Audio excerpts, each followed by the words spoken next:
Assalamualaikum warahmatullahi wabarakatuh. Hai, berjumpa kembali pada video pembelajaran IPA. Pada hari ini kita akan mempelajari pesawat sederhana. Langsung saja ya. Coba perhatikan animasi berikut ini. Saat kita membuka tutup botol, untuk mempermudahnya kita biasanya menggunakan pembuka tutup botol. Tahukah kamu, pembuka tutup botol merupakan salah satu contoh pesawat sederhana. Lalu, apa itu pesawat sederhana?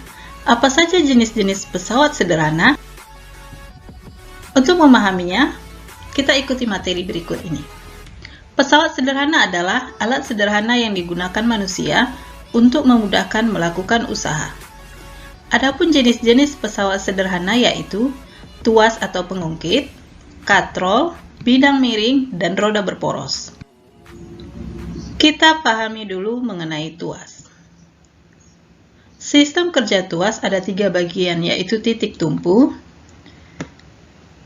yaitu tempat tumpuan bagi pengungkit. Sedangkan titik beban, yaitu tempat meletakkan atau menempatkan beban yang hendak diangkat atau dipindahkan. Dan yang ketiga, titik kuasa. Ialah titik di mana gaya kuasa diberikan. Sedangkan jarak antara titik tumpu dan titik beban dinamakan lengan beban. Jarak antara titik tumpu dengan kuasa dinamakan lengan kuasa.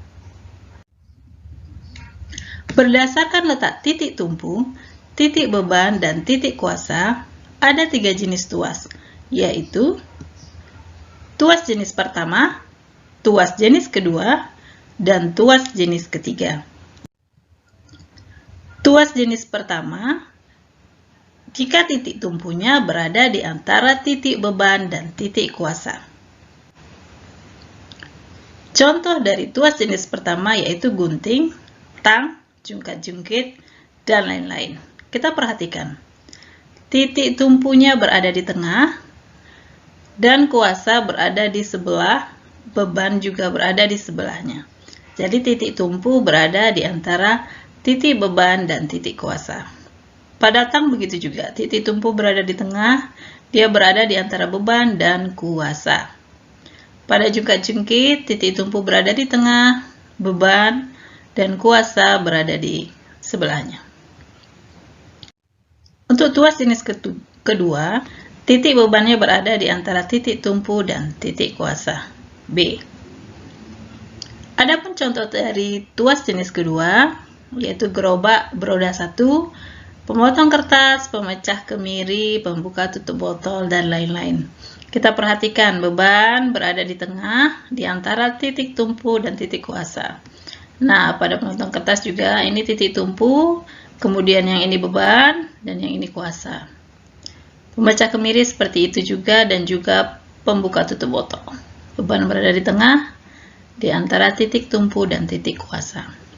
Kemudian untuk tuas jenis ketiga, itu berarti titik kuasanya berada di antara titik tumpu dan beban. K. Kuasa yang berada di tengah. Contoh, pada stapler, kuasanya di tengah, di antara beban dan titik tumpu.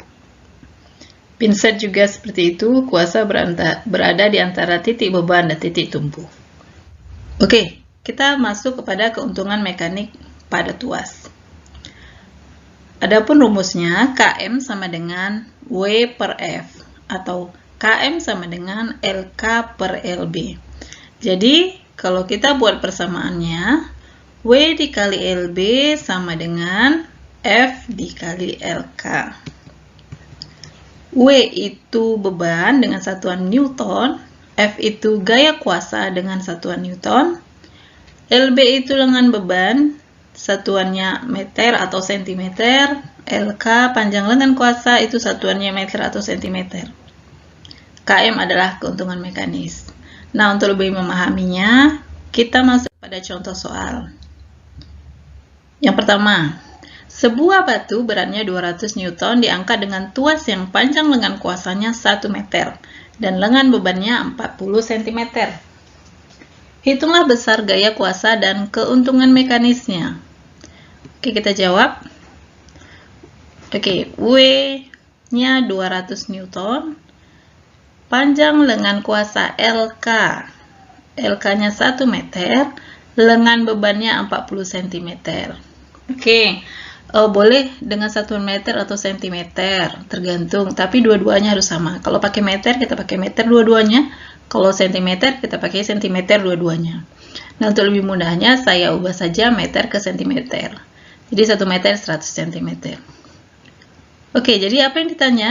Hitunglah besar gaya kuasa F-nya dan keuntungan mekanisnya, Km. Oke, kita jawab. Kita masukkan rumus persamaannya. W kali LB sama dengan F kali LK. Maka, F sama dengan 8.000 dibagi 100, kita dapat 80 N. Nah, untuk yang kedua KM-nya. KM-nya itu bisa kita pakai W per F atau LK per LB. Kita coba yang LK per LB. LK-nya 100, LB-nya 40.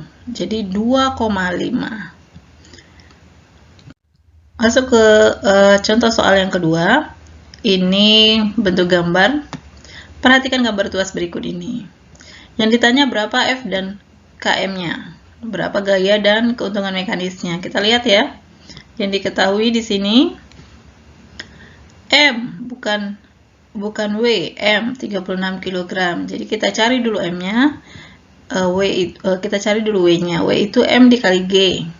Massa dikali gravitasi. 36 kali 10 360. LK-nya dari sini ke sini itu 120. LB-nya dari sini ke sini 30 cm. Yang ditanya F dan KM. Kita jawab, kita masukkan lagi rumusnya. W kali LB sama dengan F kali LK. 360 kali 30 sama dengan F kali 120. Ya, F-nya 10.000 per 120, 90 Newton. KM-nya kita coba yang pakai rumus W per F. W-nya 360, F-nya 90. Sama dengan 4. Oke, nomor 3. Dua orang anak bermain juga jungkit, Lesa 30 kg, duduk di salah satu lengan yang panjangnya 1,6 meter. Di manakah Andi? Harus duduk pada lengan lainnya agar jungkit seimbang. Oke, kalau kita gambarkan dia seperti ini. Si Lisa dan si Andi. Dari sini ke sini 1,6 M. Supaya seimbang di mana duduknya si Andi. Kita ketahui dulu yang pertama, F-nya 300 Newton. Kita misalkan bebas ya, bisa di sini beban, bisa atau di sini bebannya. Kita misalkan di sini kuasanya, di sini bebannya. F M kali percepatan gravitasi ya, massa kali percepatan gravitasi 30 kali 10 300 M. W di sini massa kali gravitasi juga 40 kali 10 400 kg. Karena ini tadi kuasa, maka ini LK-nya 1,6. Yang ditanya LB-nya. Jadi agar seimbang. Kita masukkan bersama tadi. 400 kali LB sama dengan 300 kali 160. LB sama dengan 8.000 bagi 400. Kalau dia minta dalam satuan meter, kita rubah 120 cm menjadi 1,2 meter. Oke, itu contoh soal dari tuas. Kita sekarang masuk ke jenis pesawat sederhana yang kedua, yaitu katrol. Katrol adalah sebuah roda yang di sekelilingnya diberi tali dan dipakai untuk mempermudah pekerjaan manusia. Ada 3 jenis katrol. Yang pertama, katrol tetap. Kemudian katrol bergerak. Dan yang ketiga, katrol majemuk. Kita bahas satu persatu. Katrol tetap. Katrol yang posisinya tidak berubah ketika digunakan, di mana dia berfungsi merubah arah gaya. Contohnya ini ada pada katrol pada sumur timba dan tiang bendera. Pada katrol tetap, besar lengan kuasa sama dengan lengan bebannya ini. Besar lengan kuasa sama besar dengan lengan bebannya. Maka KM-nya itu LK per LB sama dengan W per F sama dengan 1. Maka keuntungan mekanis pada katrol tetap adalah 1. Karena besar lengan kuasanya sama dengan lengan bebannya. Kedua, katrol bergerak. Merupakan katrol yang posisi atau kedudukannya berubah ketika digunakan. Katrol ini berfungsi melipatkan gaya. Contoh katrol untuk mengangkat peti kemas. Pada katrol bergerak, lengan kuasanya 2 kali dari lengan bebannya. Karena titik tumpu di sini, maka dari sini ke sini itu lengan beban. Sedangkan dari ujung sampai ke ujung itu lengan kuasa. Maka LK-nya itu 2 kali lengan beban. Maka keuntungan mekanisnya kita cari. LK itu 2 kali lengan beban per lengan beban, maka 2. Jadi keuntungan mekanis pada katrol bergerak adalah 2. Kemudian katrol majemuk merupakan gabungan dari katrol tetap dan katrol bergerak. Contohnya katrol pada alat pengangkat mobil pada mobil derek. Keuntungan mekanis katrol majemuk sama dengan jumlah tali yang menyokong berat beban. Nah, Km sama dengan jumlah tali. Km sama dengan W per F sama dengan N. Jumlah talinya kita hitung 1, 2, 3, 4. Jadi ada keuntungan mekanisnya 4. Yang ini tidak dihitung ya, karena ini kuasanya. Kecuali kuasanya arahnya ke atas, maka itu kita hitung. Jadi kalau arah kuasanya itu ke atas, keuntungan mekanisnya jumlah tali ditambah 1. Kita lihat contoh soal. Sebuah logam beratnya 200 Newton diangkat dengan katrol tetap. Berapakah gaya yang diperlukan untuk mengangkat logam tersebut? Diketahui W-nya 200, katrol tetap Km-nya itu sudah tahu kita tadi ya, 1. Maka kita tinggal mencari F-nya. Km sama dengan W per F. Kita masukkan angkanya 1, W-nya 200 Newton, maka F sama dengan 200 dibagi 1 sama dengan 200. Maka pada katrol tetap W itu sama besar dengan F. Makanya tadi Km-nya 1. Kemudian lanjut contoh soal berikutnya. Sebuah benda yang memiliki massa 90 kg diangkat dengan katrol bergerak. Hitunglah kuasanya. Oke, kita buat dulu diketahui.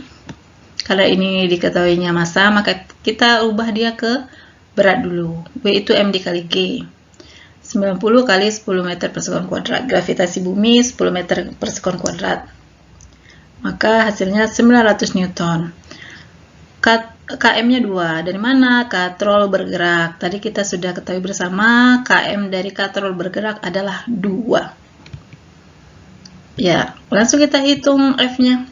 Kita masukkan rumus Km W per F. 900 per F, Km-nya 2. Maka F sama dengan 900 dibagi 2, 450 Newton. Contoh soal berikutnya pada katrol majemuk. Berapakah gaya kuasa yang dibutuhkan? Ini ya, katrol majemuk. Jadi yang diketahui itu yang pertama ini bebannya W-nya 1600, Km-nya 4. Dari mana? Dari jumlah talinya. 1, 2, 3, 4. Jadi ada Km-nya 4. Langsung kita cari F-nya. Km sama dengan W per F. Kita masukkan angkanya. Maka F sama dengan 1600 dibagi 4 sama dengan 400 Newton. Jenis pesawat sederhana selanjutnya adalah bidang miring. Merupakan bidang datar yang diletakkan miring atau membentuk sudut tertentu untuk mempermudah usaha dalam menaikkan suatu benda ke suatu ketinggian. Contoh dari bidang miring itu tangga, skrup, pisau, jalan berkelok. Keuntungan mekanis dari bidang miring. Kita lihat rumusnya masih sama, Km sama dengan W per F. Hanya saja di sini ada perbedaan sedikit S per H. Jadi kalau kita buat persamaannya, W dikali H sama dengan F dikali S. Dengan F itu gaya kuasa, W itu berat beban, S itu panjang bidang miring, H itu tinggi bidang miring. Kita langsung aplikasikan ke contoh soalnya. Oke, berapa F dan Km-nya? F dan Km-nya, kuasa dan keuntungan mekanisnya. Kita buat dulu yang diketahuinya. Diketahui di sini W-nya 500 N. S-nya yang mana? S ini, panjangnya ya. S-nya 10 meter, H-nya itu ini. H tinggi 2 meter. Yang ditanya F dan KM. So, kita jawab. Kita masukkan persamaannya, W kali H sama dengan F dikali S. Kita masukkan angkanya, 500 kali 2 sama dengan F kali 10. Maka F sama dengan 1000 dibagi 10 sama dengan 100N. Nah, kita cari sekarang KM-nya. KM-nya tadi bisa W per F atau S per H. Kita pakai S per H. S-nya 10, H-nya 2. Maka keuntungan mekanisnya adalah 5. Jenis pesawat sederhana yang keempat adalah roda berporos. Roda berporos merupakan roda berputar yang dihubungkan dengan sebuah poros yang dapat berputar bersama-sama, yang berfungsi memperbesar kecepatan dan gaya. Contohnya, roda berporos pada sepeda motor, pada sepeda, juga pada kursi roda. Nah, sekarang kita masuk kepada keuntungan mekanisnya. Rumusnya, KM sama dengan R besar per R, atau G2 per G1. Dengan G1 itu jumlah gigi pada roda pertama atau porosnya, G2 itu jumlah gigi pada roda kedua. R besar itu jari-jari gear besar atau jari-jari roda, sedangkan R kecil itu jari-jari poros. Kita lihat contoh soal. Sebuah roda berporos diketahui jari-jari rodanya 0,5 M, sedangkan jari-jari porosnya 20 cm. Berapa keuntungan mekanis roda tersebut? Kita cari. Yang mana R besar? Ini jari-jari roda itu R besar 0,5 M. Sedangkan jari-jari poros itu R kecil 20 cm. Nah, biar kita mudah, kita sama-sama saja ubah ke dalam cm. Apa yang ditanya? KM-nya. So, kita jawab KM sama dengan R besar per R kecil. 50 per 20 sama dengan 2,5. Baik, kita masuk kepada prinsip kerja pesawat sederhana pada sistem gerak manusia. Ini berlaku pada otot dan rangka manusia ya. Misalnya pada saat orang bermain badminton. Kita lihat pengungkit jenis pertama itu berada pada daerah leher kita. Titik tumpu berada di antara kuasa dan beban. Jadi pada otot leher ya, pada saat mengenada. Kemudian yang pengungkit jenis kedua berada pada kaki, di mana beban berada di antara titik tumpu dan kuasa. Yang ketiga, pengungkit jenis ketiga atau tuas jenis ketiga itu jika kuasa terletak di antara titik tumpu dan beban. Jadi saat bermain bulu tangkis menegangkan otot lengan dan bahu, itu terjadilah prinsip kerja pesawat sederhana tuas jenis ketiga.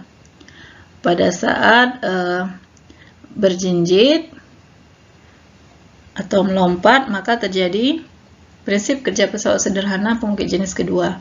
Sedangkan pada saat menengadah, itu terjadi prinsip kerja pesawat sederhana tuas jenis pertama. Demikianlah penjelasan mengenai pesawat sederhana.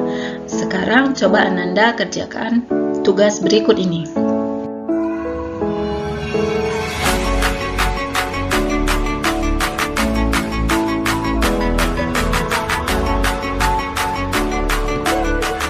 Demikian penjelasan dari Ibu. Semoga bermanfaat. Sampai jumpa kembali pada video pembelajaran selanjutnya. Wassalamualaikum warahmatullahi wabarakatuh.